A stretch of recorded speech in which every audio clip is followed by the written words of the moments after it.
Buenas chicas y chicos de Pensemos Siglo XXI. Nos convoca hoy el trabajo en ciencias naturales, en el área de ciencias naturales y específicamente eventos electromagnéticos, para centrarnos en lo que es la resistencia e intensidad de corriente en un circuito serie y en un circuito paralelo. Muy bien, ubicados en la página 304, como lo hemos notado anteriormente, observamos que tenemos cuatro circuitos rotulados del circuito 1 al circuito número 4, aclarando que durante la animación esta flecha de color rojo nos va a indicar la intensidad de corriente o movimiento de electrones o movimiento de cargas negativas que van del lado positivo al lado negativo de la fuente, siendo este un movimiento convencional o trazado convencional de la misma.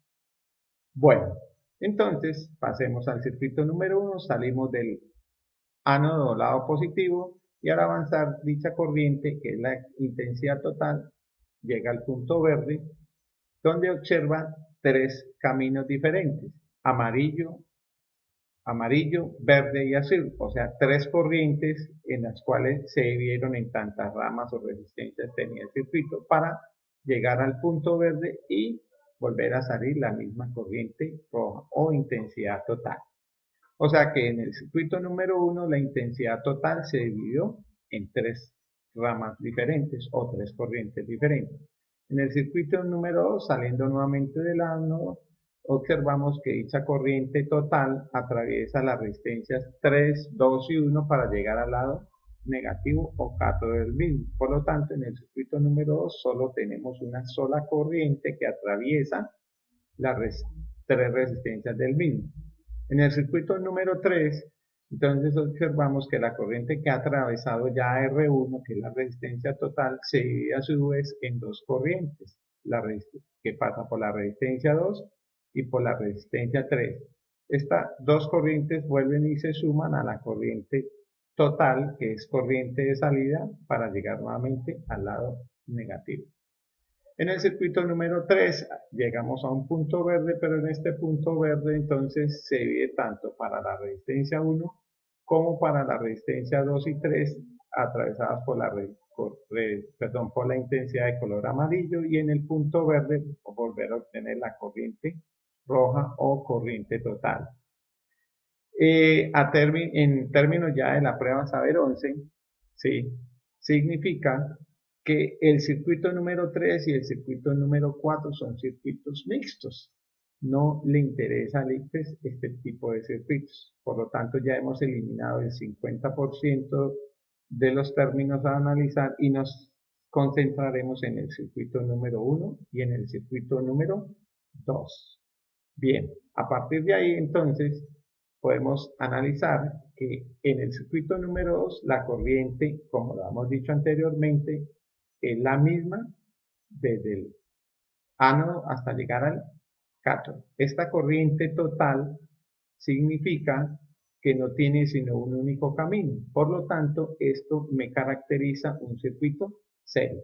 Mientras que en el circuito número 1, saliendo del lado positivo, la corriente total se divide en cada una de las resistencias por las cuales están conectadas en la rama. Por lo tanto, tendremos la corriente número 1, la corriente número 2 y la corriente número 3, que vuelven a encontrarse en el punto triángulo hasta obtener la corriente total de salida. Por lo tanto, todo lo que entró abajo también sale arriba. Este es el principio de la ley de Kirchhoff, pero eso lo hablaremos más adelante en otro tipo de análisis. Este tipo de circuito, donde se divide la corriente total en varios caminos para volver a hacer la misma corriente, se llama un circuito paralelo. Entonces, en el circuito paralelo, la corriente total se divide en varios caminos, mientras que en un circuito serie, la corriente total no tiene ningún tipo de divisiones porque sigue un único camino. Frente a eso, entonces, analizaremos los dos circuitos para ver el comportamiento con respecto a la resistencia total, tanto en serie como en paralelo, asumiendo un valor de 1 ohmio para cada una de las resistencias en los dos tipos de circuitos. En el circuito serie, entonces, la resistencia total está asignada por la suma de las resistencias conectadas, o sea, R1 más R2 más R3. Por lo tanto, tendremos un ohmio más un ohmio más un ohmio para un total de 3 ohmios. Esta es la fórmula general de la resistencia total en un circuito serie. En un circuito paralelo, la resistencia total, el inverso de la resistencia total, es igual a los inversos multiplicativos de cada una de las resistencias que estén conectadas. Para este caso, entonces, tendremos que el inverso de la resistencia total es igual a 1 sobre 1 más 1 sobre 1 más 1 sobre 1 para obtener un total de 3 ohmios, pero como necesitamos la resistencia total, entonces apliquemos el inverso a 3 para obtener su tercera parte, o sea, un tercio del mismo. Por lo tanto, la resistencia total del circuito paralelo es 0,33 ohmios. ¿Qué significa? Ya a manera de resumen, en el circuito paralelo hemos obtenido menos ohmios con respecto al circuito serie en la resistencia total.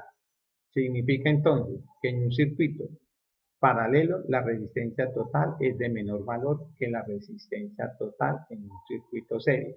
Eso desencadena dos grandes conclusiones aplicando el principio de la ley de Ohm en la relación inversamente proporcional de resistencia contra intensidad de corriente. Entonces, a menor resistencia, entonces tendremos mayor intensidad de corriente. Este es el comportamiento de los circuitos paralelos. Y a mayor resistencia, entonces tendremos menor intensidad de corriente. Este es el comportamiento del circuito serie. Muy bien, chicos y chicas, quedamos guapé y nos vemos en la clase. Muchas gracias.